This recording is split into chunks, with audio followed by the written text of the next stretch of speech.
سڵاوتان لێبێ ئەم کاتتان باش لەڵقێکی دیکەی بەرنامەی هەفتانە لە کوردستان 24ەوە لەگەڵتانین بەرنامەیەم جارشمان کۆمەڵێک بڕگە و بابەتی سەرنجڕاکێش لە خۆ دەگرێت تا کۆتایی لەگەڵمان بن.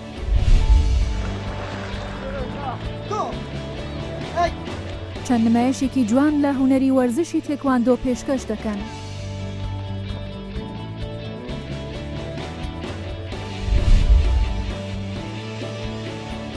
ئەندازیاری چاکردنەوەی فڕۆکەیە و کاری دیزایانی جلوبەرگیش دەکات.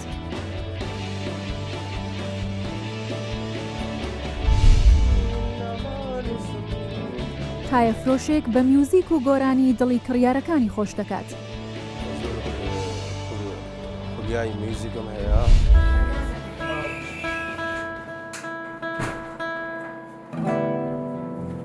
بۆ دولباری ژین نامانووسم بەهەر دەپەنجەم بە جۆش و خڕۆشم دڵ لە سەمایە خەمە بەلەنجە بۆ دولباری ژین نامانووسم بەهەر دەپەنجەم بە جۆش و خڕۆشم دڵ لە سەمایە خەمە بەلەنجە کاغەز لە ماشقە خەمە تا مەزرۆ چاپڕ بریقا ئاواتی بارس لە گوێ مەزرینجی من نام زەمان عومەر خەریکی کڕین و فرۆشتنی تای ئۆتۆمبیلی بسوچین ڕۆژانە ئەو کارە دەکەین و سەرباریەوەش حەزم لە میوزیکە زۆر خولیای میوزیکم هەیە حەزم لە شعری کلاسیک و ئەو شتان هەیە ئەنی ئاواز وشتی بۆ دادنێم دەیڵێم بۆ خۆم ئەو کاتانەی کاتە فەراغەکان لە کاتی بێزاری بێتاقەتی گۆرانی دەڵێم بە گیتارەکەم و ئاواز وشتی نوێدا بنم سەرباری ئەوەش کەسانی تر هەیە لەنا ئەو تایەفرۆشانە هەم تایەفرۆشن و پەنسەرچیشن و هەم خولیای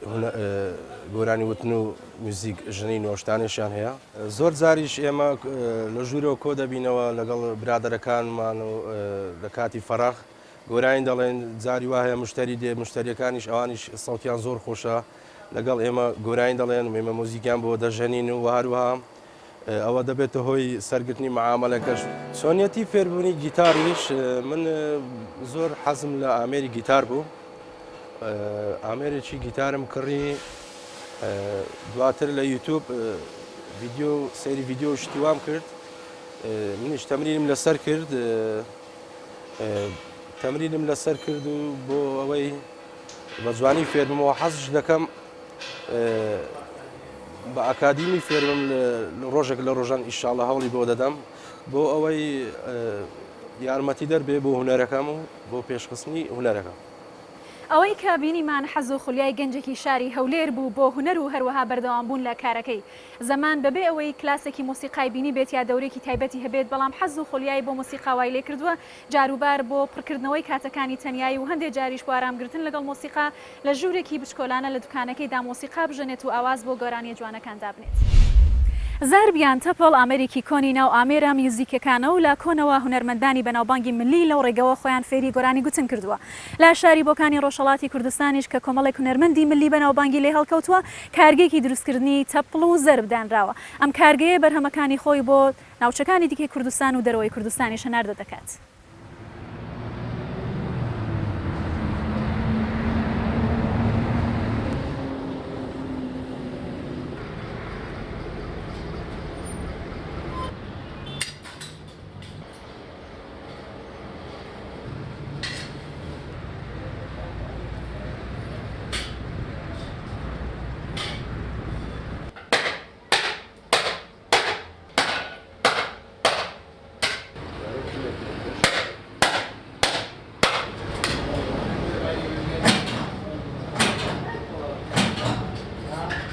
ساڵحی ساڵحپورم ماوەی 7 ساڵە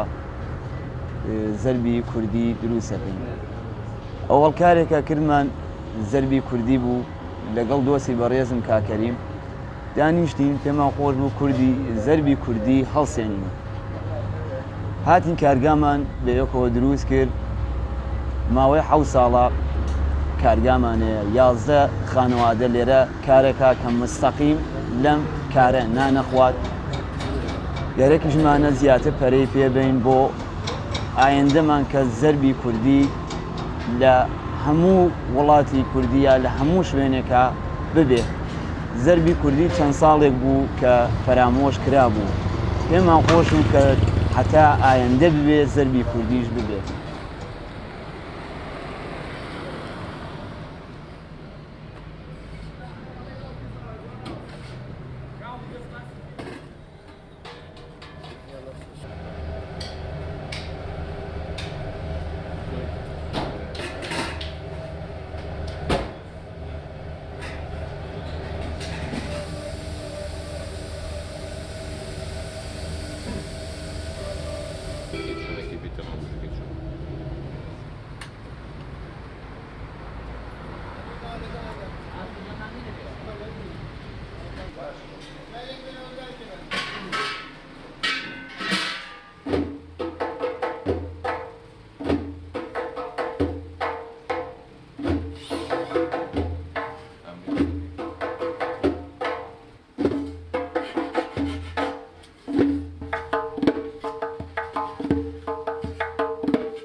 کەریمی محەممەد دانیشتووی خەڵکی بۆکان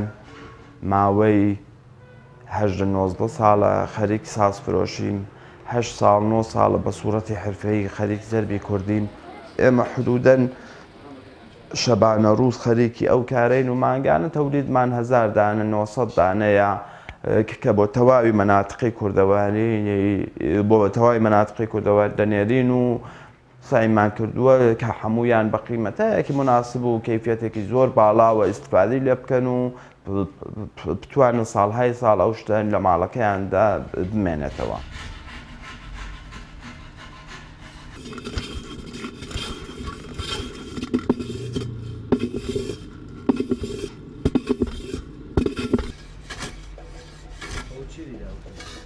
ئەمن سمایلی کۆسەریم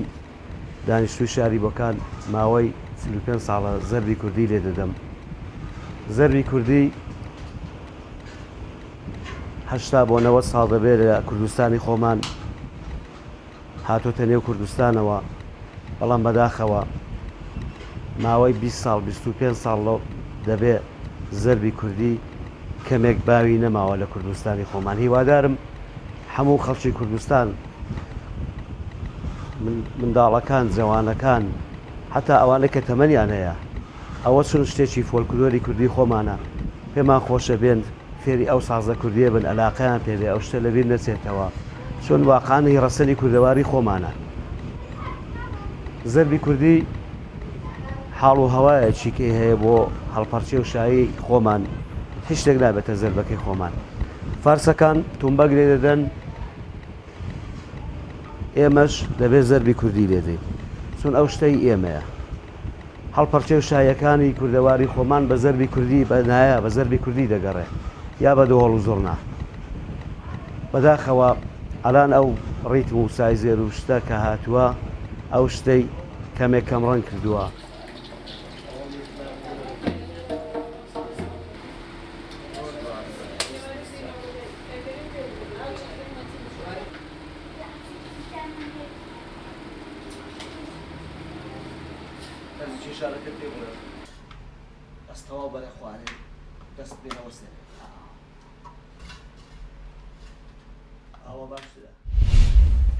هاوڵاتیەک لەسەر ئەرکی خۆی باخچەیەکی خنجیلان و جوانی دروست کردو بەردەوام خزمەتی دەکات. بەختیار دەڵێت پێویستە قەدری ئەو خاکە بزانین کە لێی دەژین، بۆیە ئەم باخچەیەم دروست کردو خزمەتی دەکەم. ئەگەرچی بڕیار بووە کە ئەو شوێنە کە باخچەکەی لێ دروستکراوە بکرێتە باخچە، بەڵام ئەم لەسەر ئەرکی خۆیم کاری کردو دەشڵێت دڵخۆشم کە توانیمە هاوڵاتیان دڵخۆش بکەم و بەم شێوازە خزمەتێکی باش بە ژینگەی شارەکەم بکەم.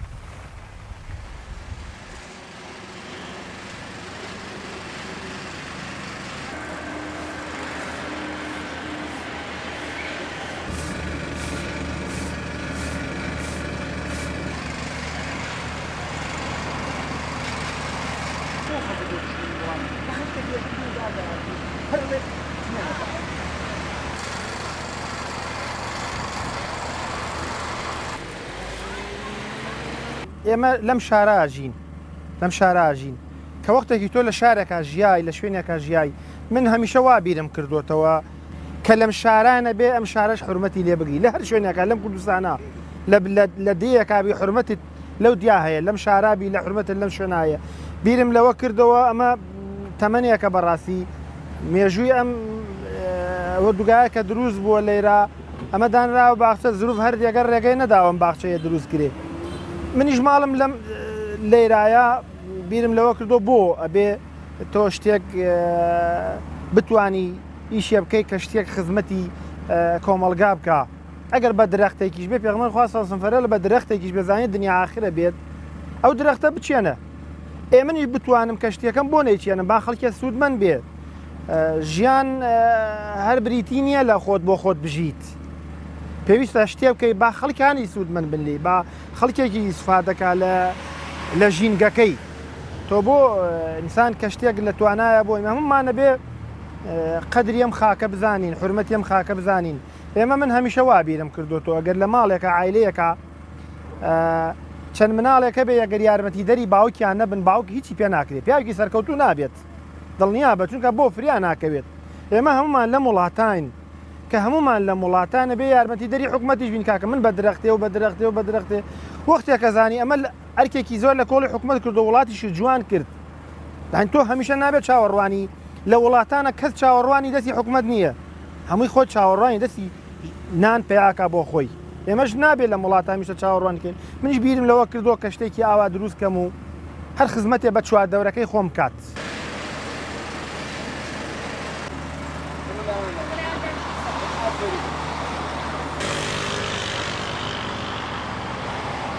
تۆزە چیمەنم کرد ئەلم وێکی لەم بەشانت کردم بە چیمەن یەکەم ساڵ وەختێکم زانی بەڕاستی شتێکی جوان دەرچوو هەم فێنکیە دروست بوو ساڵی دواتن چوون بۆ شارەوانی ماڵیاوە بێ سەرۆکی شارەوانی ژوتی بە خزمەتا من هەچیەکەم پێ بکرێت هاوکاری تەکەم بەتر ئەویش هاوکاری کردم بە کۆمەڵی وەسایلی ئاسن و شیش و بۆری و ئەمانە ئەتر لەوەوە ساڵی دواتن گەورەم کرد وتم بە ئەم شتە ئەوەنە جوان دەرچوو بەس بی لەوەکەمەوە جوانتری بکەم هەم مەجالەکەی هەیە هەتا مەجال هەبێ من درێغی لێ ناکەم ئەو کاتانەی کە بەتاڵم بۆچی بە فەراغا بچێت بەڕاستی کاتە بەتاڵەکان هاتووم لەوێ خەرجم کردووە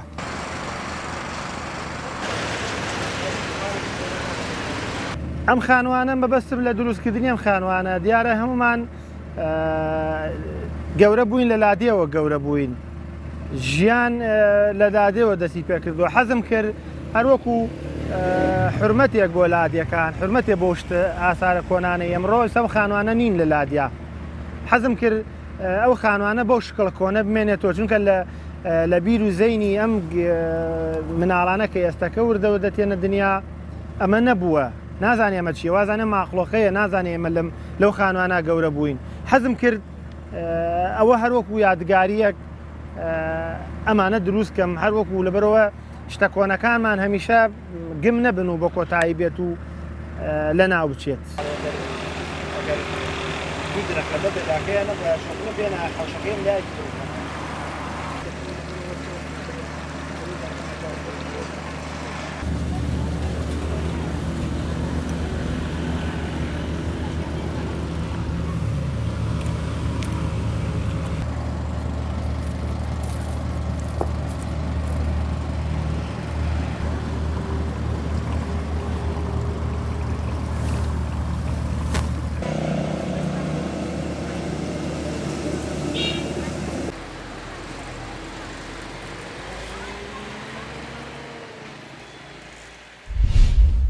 محەممەد ئەفسەرێکە لە بەڕێبەرایەتی نیشنگە و پاسپۆرتی شاری سلێمانی ئەو لە کاتی پشۆکانیدا کاری خاوەن پێداویستە تایبەت نەخۆشان و پەککەوتوان جێبەجێ دەکات هەر خاوەن پێداویستێکی تایبەت و پەککەوتوو کە پێویستی بە پاسپۆرت بێت و نەتوانێت سەردانی بەڕێبەرایەتی نیشنگە و پاسپۆرت بکات ئەو بە شێوازێکی خێرخوازان و خۆبەخشانە کارەکانیان بۆ جێبەجێ دەکات.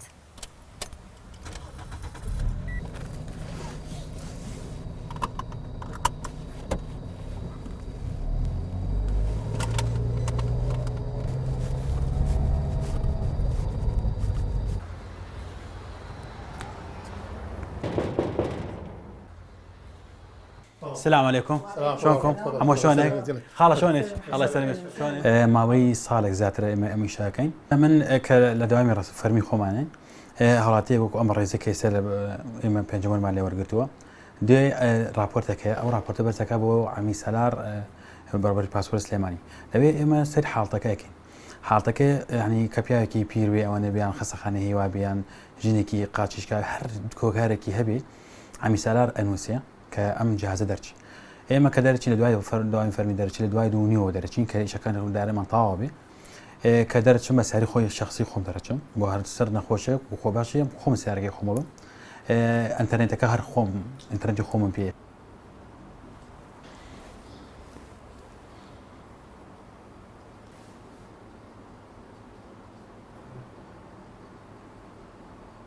هەر کەسێکە نەخۆشی ئەوە بێ کە پەکەوتەی ماڵ بێ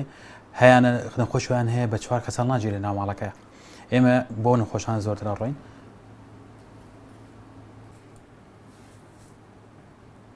ئێمە ئەم جیهازەکە دەرچێ هیچ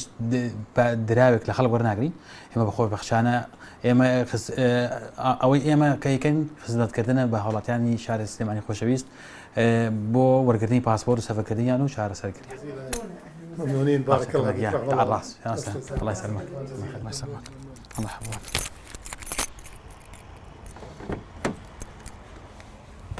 يا الله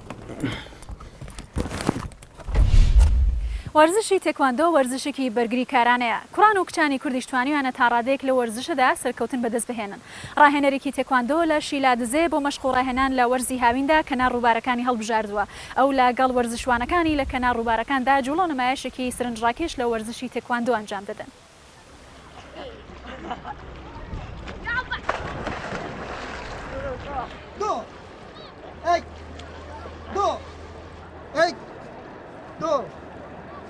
از کاران میکایلم بس برفسه هولا ورزشی یا شلازه کو هولا ما پیکتج چند یاریه کو یکش وا کو تایکواندوش ناف دایا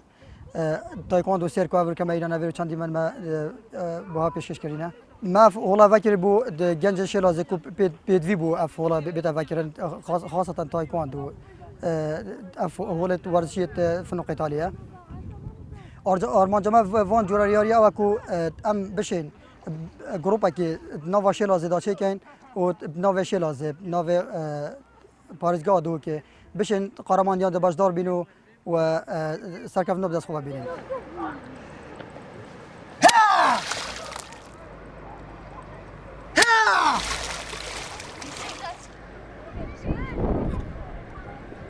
بله حزواش بچی که تا مازین بیشینم عمر 4 سالی دست بید کن تا سر چلی داشی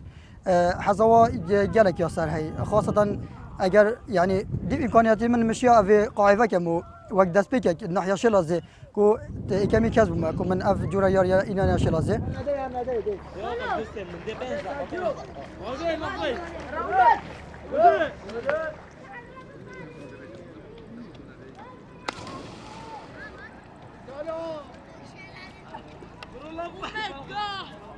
مرج او كم بشين يعني او كاستيتا نوفا هوله يعني هستيه که ساخلم همی چه هستی که ساخلم یعنی ایش کسی نبیت یا جیت پوخ نبیت که ام بسیار بکن که آیا اگر ایش که بیتن دکتری گود بیت که نشد وانجوره یاری بکن چون گلک تن قاعه ام نشین نوا قاعده تمر نبکن که هستی که خوابه ای پوخ یا ایش که نشد وان یاری باش دار بیتن بگو ام نشین چون زیده هستی ویش کتن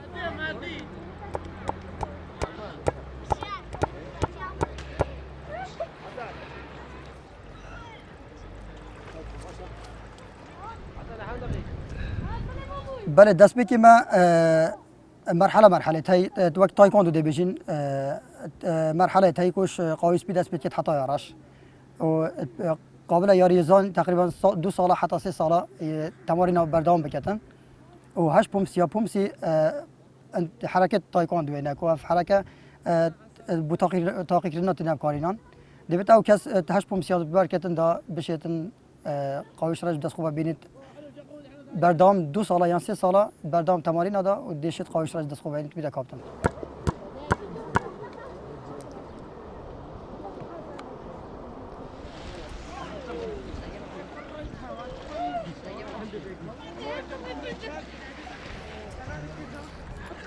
بله طبيعي هاوين النوع قاعد بيجي جرمه ياريزون تقريبا امشي بجنتا يعني 2 ساعات هذا 6 ساعات هذا تمارينات كاين جواكي جرم دام تمارينات كاين يعني او جو نه يكون جايه بما خاصه شافيم كاين كهم ياريزون شافيتنا دامه ام هول داينكو نفس روشت كورزانه دا نسر ريبارا سر جيتو سايت سروشتي ام بشين وان جورا ياريا بكاين دا جو ياريزان جيفا بيت يعني بشت او تمارين ناوا هول دا هر دوباره نبن بيت جو خوب گوريت ناوا سروشت داجي او تمارين نشاده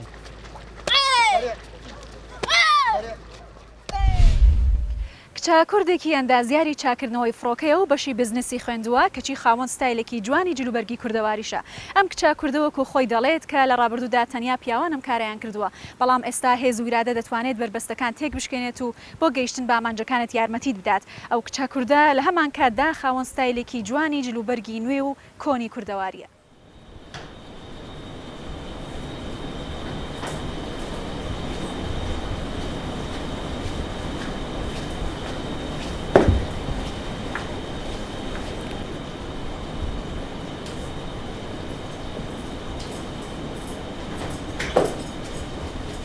من ڕەنوو شاهۆجاف دانیشتووی شاری سلێمانیم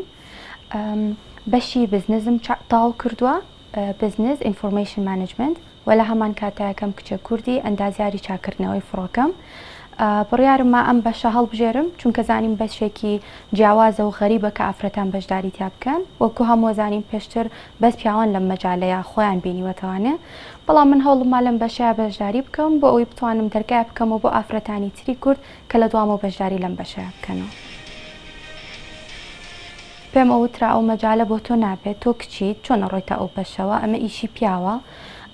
ئەم قوتێک کە پیاو هەیەی و ئەتوانێ و ئیشە بکات لە تۆیان نییە وەکو ژنێک بەس قووەتی خۆم وای لێ کردم توانم بەسەر و ئاستەنگیانی ئازاڵ بووم.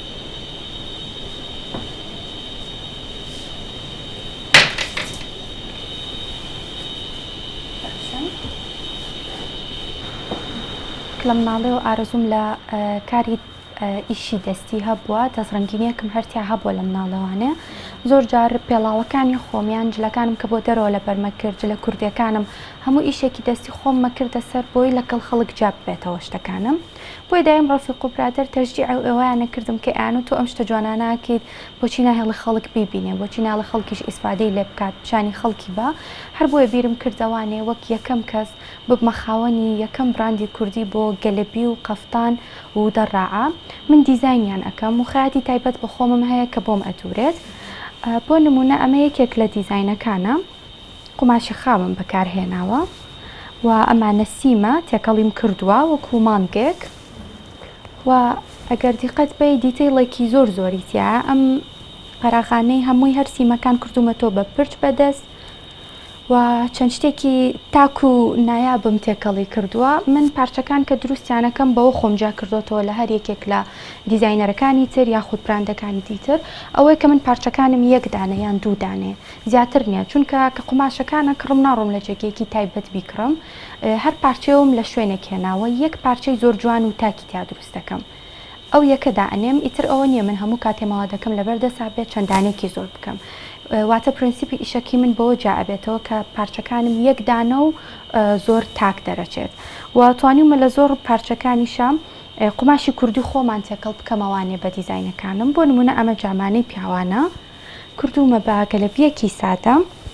ئەمە هەروەکو حرەکەیەک لەسەری پولەکەیەکم بۆ داناوە بە پولەیەکە و چەند گڵۆنکەیەک پیا پڕ بۆتەوانێ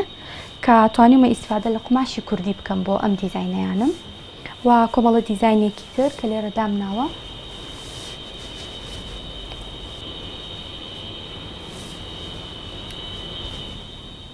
بیرم کردەوە کە بتوانم شتی تازەتر بکەم دیزایانی تازەتر بکەم بەڵام بۆ شتێکی جیاواز کە پێشتر نەکراوە ئەویش وەکو ئەبینێن کلاشی کوردیە وەکو پێشتر بینیمانە هەموو کاتێک کلاش بۆ پیاوان بووە بەڵام من بیرم کردەوە کلاشی کچانە دروستکەم هەڵبەتە دروستکردن و نوعیەتەکەی هەر وەکو کلاشی پیاوانە لە دەرەوە بۆم ئەدرێت بەکرد بەڵام من دیزاینێکی ئەخەمە سەر کە بۆ ئەو بگونجێت کچان لەبەری بکەن ئەمەش بۆ تەمەنێکی مامناوەندیە کە ئێستا کردومە و لە ئێستا دیزایانی کلاشی پیاوانم نەکردووە بەڵام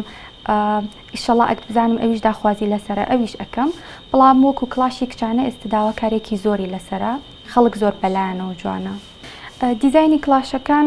چەند جۆرێکن هەمانە قەرەباڵغا بۆ چوونە دەرەوەی عەسران بەکارێت ئەگەر ئەتەوێت لەگەڵ عەزیەکە لەبەری بکەیت عەزیەکی کوردیان درێژ بۆ نمونە نان خواردنێکی ئێوارە بێت یان عەید میلادێک بێ ئەتوانی ئەمانە لەگوەر بکەیت یاخود هەر بۆ جلی کوردی بۆ مناسبەکان هەنێک کەس هەیە ناتوانێت پێڵای بەرز لێ بکەن ئیسعاجە بێ پێوەی ئەمانە دیزاینەکی تۆزێک قەرەباڵغا ئەتوانیت لەگەڵ جلی کوردی بەکاری بێنیت و هەمانە دیزاینەکی سادەیە بۆ نمونە ئەمە کە چاوەکەیتیا ئەتوانیت لەگەڵ کاوبۆ و تیشێرتێکا بۆ ڕۆژێکی اعتیادی لەبەرێکی کە چوونە دەرەوەیەکی هەروە ئاسایی و هێوەکو کالەیەک پێڵاوێکی اعتیادی بەکاری بێنی.